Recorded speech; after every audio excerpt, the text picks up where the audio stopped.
Welcome back, Chapter 31. The nerves felt like barbs in her stomach as Pip approached the tiny glass-fronted building.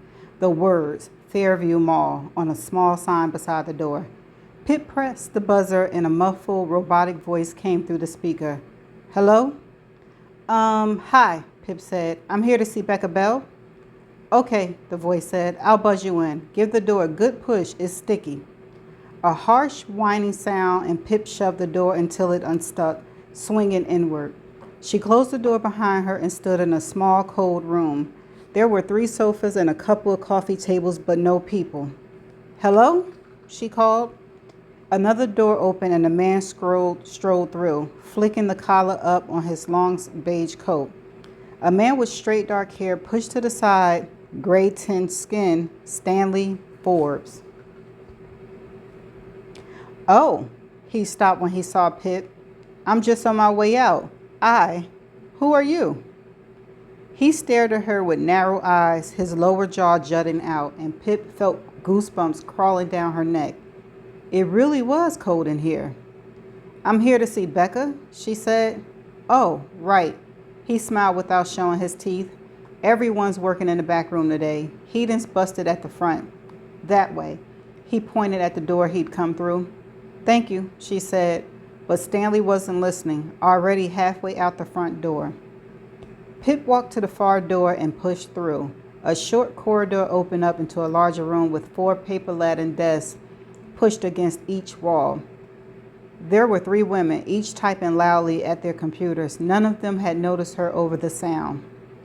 Pip walked towards Becca Bell, whose short blonde hair was scraped back in a stubby ponytail and cleared her throat.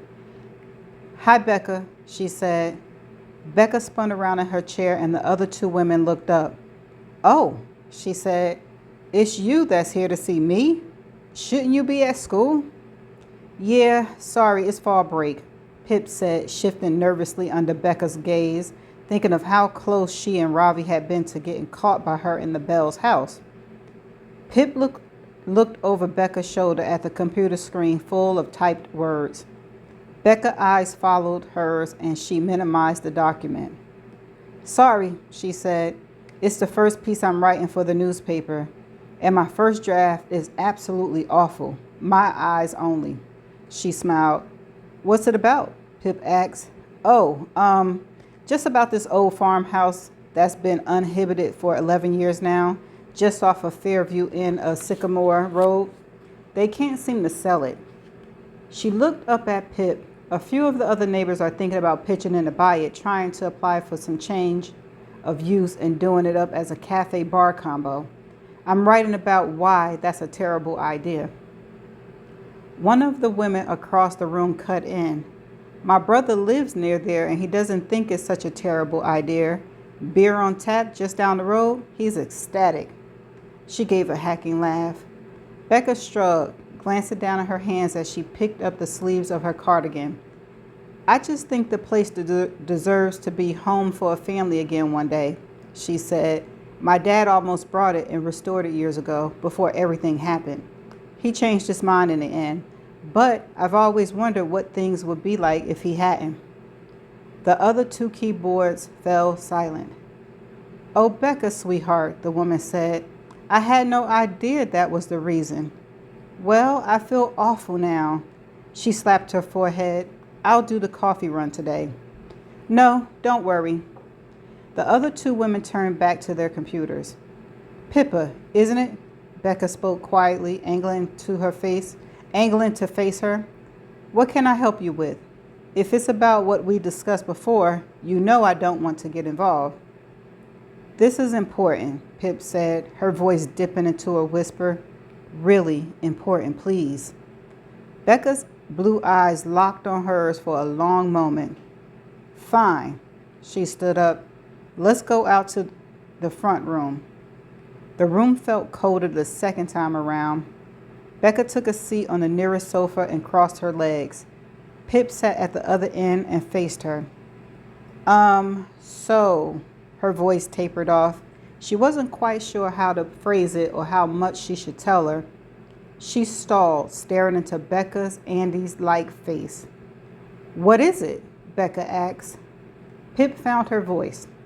So while researching, I found out Andy was dealing drugs and selling at calamity parties. Becca's neat brows drew down to her eyes. No, she said, there's no way. I'm sorry, I've confirmed it with multiple sources, Pip said. She couldn't have. The man who supplied her gave her a secret second phone, a burner phone to use. Pip carried on over Becca's protest. He said that Andy hid the phone in her wardrobe along with her stash. I'm sorry, but I think somebody's played a trick on you, Becca said, shaking her head. There's no way my sister was selling drugs. I understand it must be hard to hear. I'm sorry, Pip said. The police didn't find the burner phone in her room, and I'm trying to find out who might have had access to her room after she went missing. What? But, Becca sputtered, still shaking her head. No one did. The house was taped off. I mean, before the police arrived, after Andy left the house and before your parents discovered she was missing. Was there any way someone could have broken into your house without you knowing? Had you gone to sleep? Her voice cracked. No, I don't know. I wasn't asleep. I was downstairs watching TV. But you, do you know Max Hastings? Pip said quickly before Becca could object again. Becca stared at her, confusion clouding her eyes. She said, yeah, he was Sal's friend, wasn't he? The blonde guy. Did you ever notice him hanging around your house after Andy disappeared? No, she said. No, but why? What about Daniel De Silva? Do you know him? Pip said, hoping this quick-fire questioning was working, that Becca would answer before she thought not to answer. Daniel? She said, yeah, I know him. He was close with my dad. Pip's eyes narrowed. Excuse me. How did they know each other? He worked for my dad for a while after he quit his janitor's job at school. Becca sniffed. My dad owns a cleaning company, but he took a shine to Daniel and promoted him to a job in the office. He was the one that convinced Daniel to apply to be a police officer, supported him through the training. Yeah, I don't know if they're still close. I don't speak to my dad. So did you see a lot of Daniel? Asked Pip. Quite a bit. He often stopped by, stayed for dinner sometimes. What has this got to do with my sister? Daniel was a police officer when your sister went missing. Was he involved in the case at all? Well, yeah, Becca replied. He was one of the first responding officers when my dad reported it. Pip felt herself tilting forward, her hands against the sofa cushion, leaning into Becca's words. Did he do a search of the house? Yeah, Becca said. He and the other policewoman took our statements and then did their primary search. Could Daniel have been the one that searched Andy's room? Yeah, maybe, Becca shrugged. I don't see where you're going with this. I think you've been misled by someone, really. Andy was not involved in drugs. Daniel De Silva was the first to access Andy's room, Pip said, more to herself than to Becca. Why does that matter? Annoyance starting to stir in Becca's voice. We know what happened that night. We know Sal killed her, regardless of what Andy or anyone else was up to. I'm not sure he did, Pip said, widening her eyes in what she hoped was a meaningful way.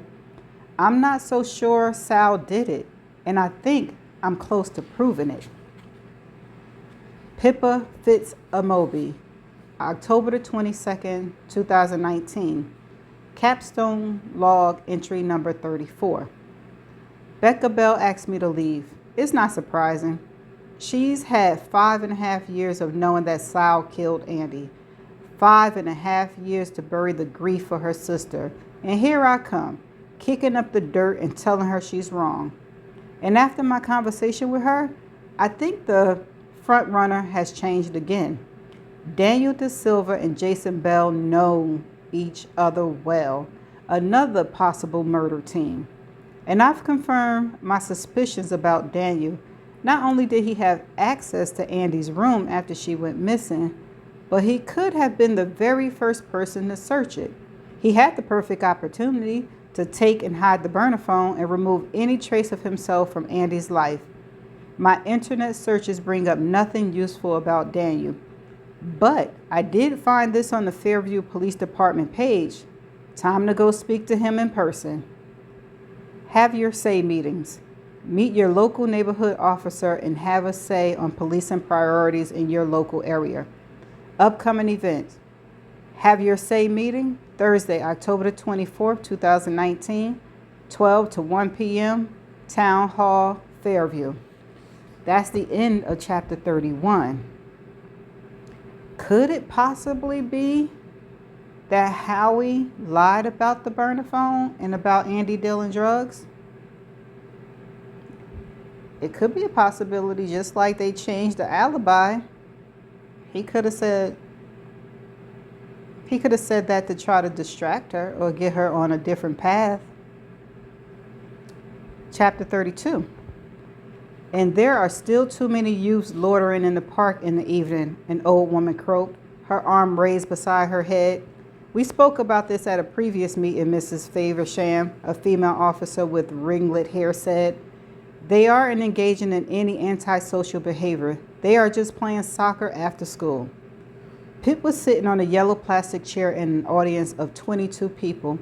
The small meeting room in Town Hall was dark and stuffy, and the air smelled like old books and old people.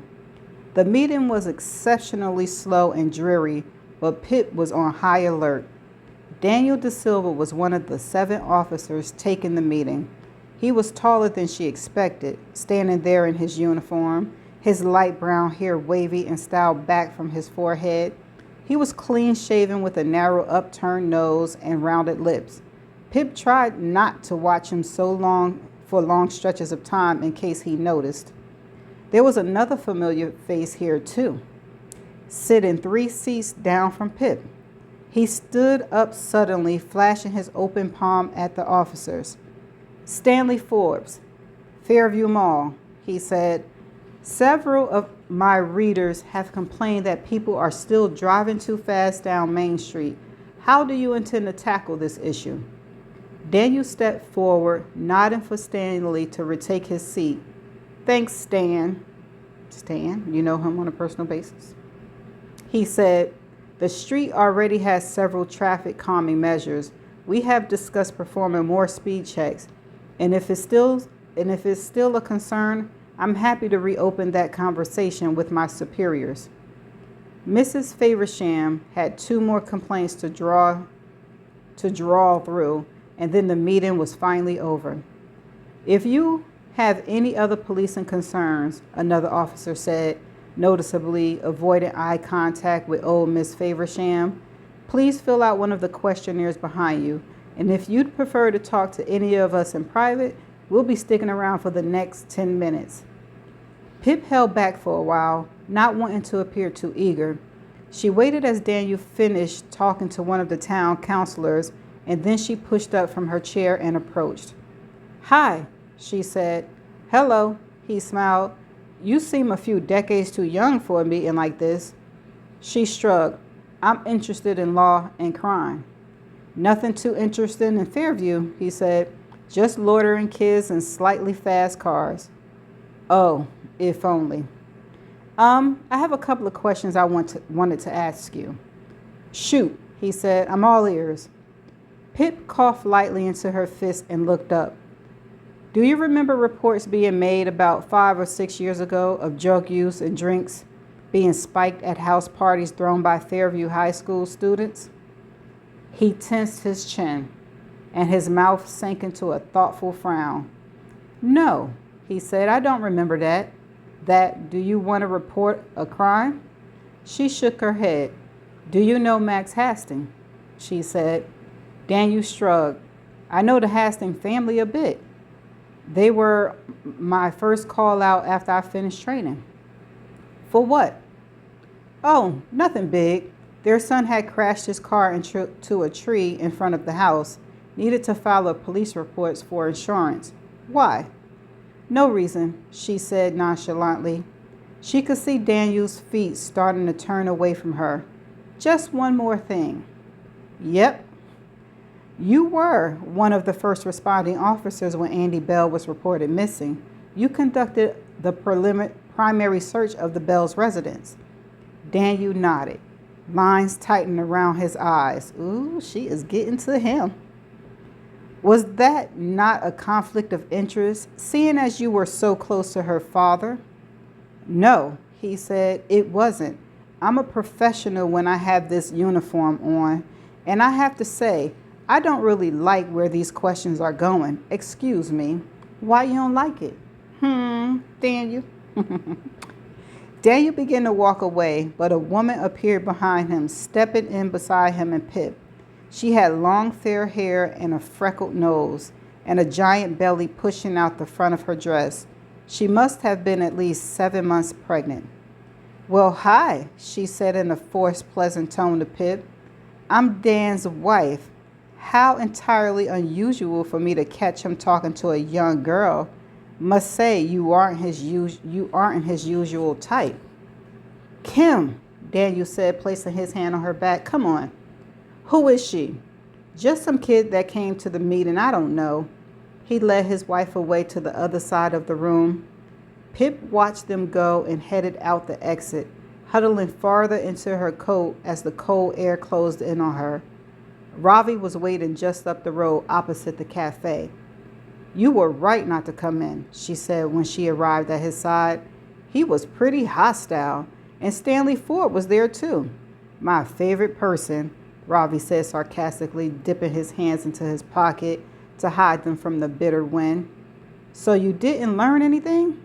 Oh, I didn't say that, Pip said, stepping in closer to him to shield herself from the cold. He let one thing slip. Don't even know if he realized. Stop pausing for dramatic effect. Sorry, she said. He knows the Hastings, and he was the one who filed the police report when Max crashed his car into the tree by their house. Oh, Ravi's lips opened around the sound. So maybe he could have known about the hit and run? Maybe he could. Pip's hands were so cold now that they started to curl into claws. She was about to suggest going back to her house when Ravi stiffened, his eyes fixed on a point behind her. She turned. Daniel Da Silva and Stanley Forbes had just left town hall, the door banging behind them. They were deep in hushed conversation, Daniel explaining something with gestured hands. Stanley turned his head in a wide arc to check around them, and that's when he spotted Pippa and Ravi. Stanley's eyes cooled, his gaze a cold blast in the wind as it flicked between them. Daniel stared too, but his eyes were just on Pip, sharp and blistering. Ravi took her hand. Let's go, he said. Okay, that's the end of chapter 32. What was that all about? Oops, excuse me, y'all. What was all of that about? We already know that they had to be in cahoots somehow, because Stanley is the person that worked at the newspaper and Daniel is the one that is the police officer. So they had to work together to get their stories correct, to make it seem, like Sal was the one who killed Andy.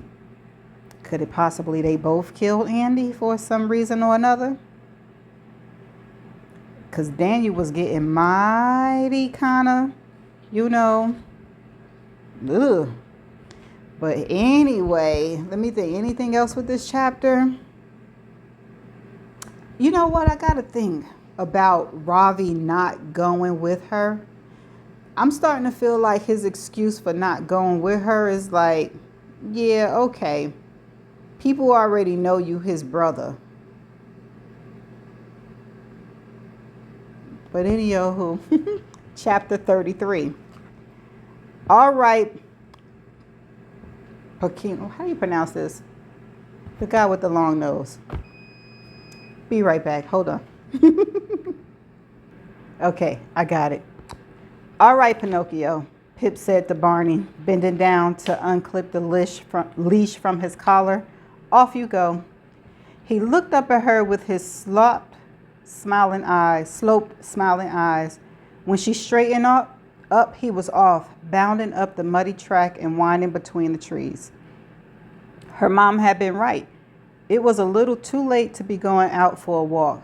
The woods were darkened already, the sky a churning gray peeking through the gaps in the speckled trees. She wouldn't stay out long, she told herself. She just needed to get away from her desk, get some air. She'd been working all day on her personal essay, or at least she tried to. She had. She just couldn't focus. Her eyes wandered away from her whenever she paused, gazing at her list of suspects. She didn't know what to do next. Maybe try to talk to Daniel De Silva's wife. There was definitely friction between the couple. Or focus on the burner phone. Consider breaking into the homes of those suspects who knew about the phone and searching for it there. No. She had come on this walk to forget Andy Bell and clear her head. She reached into her pocket and unwound her headphones to continue the true crime podcast she was listening to. She turned the volume up, struggling to hear over the crunch of her boots on the fallen leaves. Now, why would you do that in this dark outside? Listening to the story of another murdered girl so she could forget her own. She took the short route through the woods as the world darkened around them. When twilight took a turn towards night, Pip veered off the path, dipping into the trees to get to the road faster. She called for Barney when the street was visible, 30 feet ahead. She stopped at the gate and spooled the headphones around her phone. Barney, come on, she called, slipping the phone into her pocket. A car flew by on the road, its headlights blinding Pip. Barney, she called louder, higher this time. Come! The trees were dark and still. Pip wet her lips and whistled. Barney, here! Barney! No sound of paws trampling through the fallen leaves. No golden flash among the trees. Nothing. Fear crept up her toes and down her fingers. Barney! She shouted and her voice cracked. She ran back the way she'd come, back into the dark engulfed trees. Barney! She screamed, crashing along the path, the dog leash swinging empty in her hand. That's the end of chapter 33. Okay, chapter 34. Mom! Dad! She shoved open the front door, tripping over the doormat. The tears stung her cracked lips. Dad! He appeared at the kitchen door. Pip, he said, and then he saw her. Pippa, what is it? What happened? He hurried forward as she picked herself up from the floor. Barney's gone, she said. He didn't come when I called. I went around the whole woods calling him. He's gone. I don't know what to do. I've lost him, Dad. Her mom and Josh were in the hallway now, too, watching her silently. Her dad squeezed her arm. It's okay, Pickle, he said. We'll find him. Don't worry.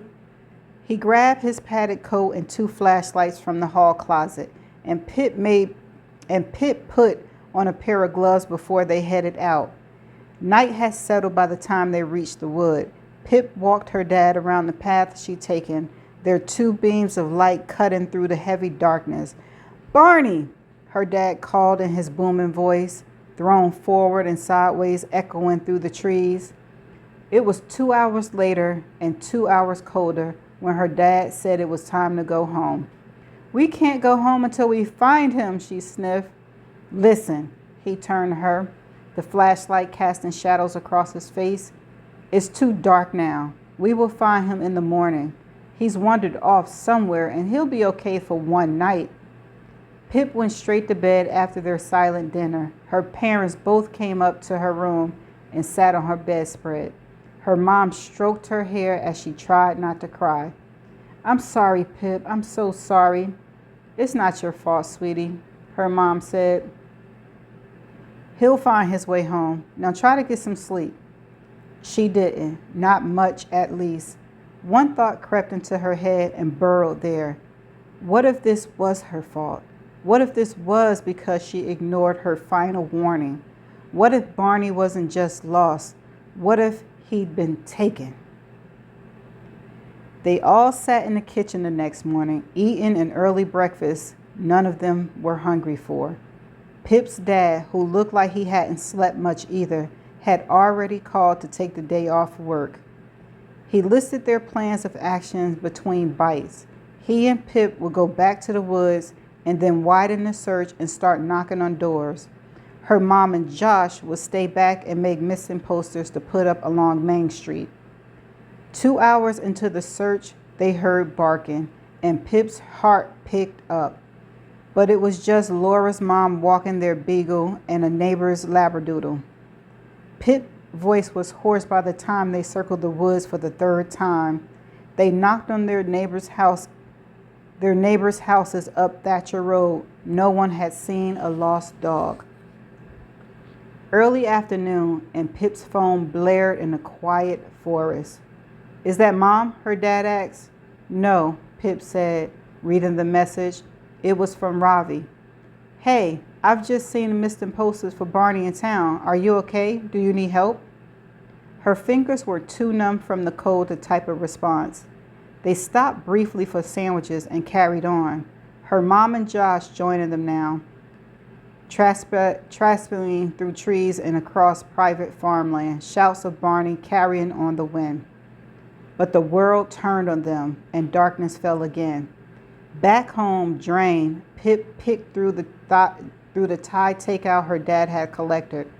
Her mom put a Disney film on in the background to lighten the mood, but Pip just stared down at her noodles, wrapping them tighter and tighter around her fork. Her pocket buzzed and she dropped the fork. She placed her plate on the coffee table and pulled out her phone. The screen glared up at her. Pip tried to blink the terror from her eyes as she put the phone face down on the couch. "Who's that?" her mom asked. "Just Kara." It wasn't. It was unknown. "Want to see your dog again?" Holy crap, that's the end of chapter 34. It's Ravi. I don't care. It's Ravi. I can't put all the connections together, but it's Ravi. No, I'm just okay, so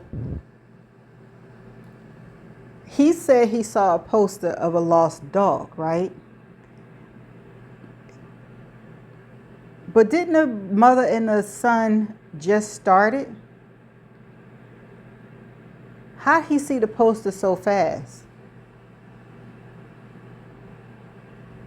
How'd he see the poster so fast, y'all?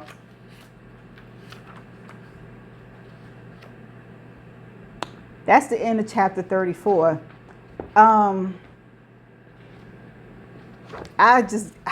It's something about the evasiveness of Ravi. Anybody can fake that they happy that their brother was innocent, but also deep down inside, he could be like, damn.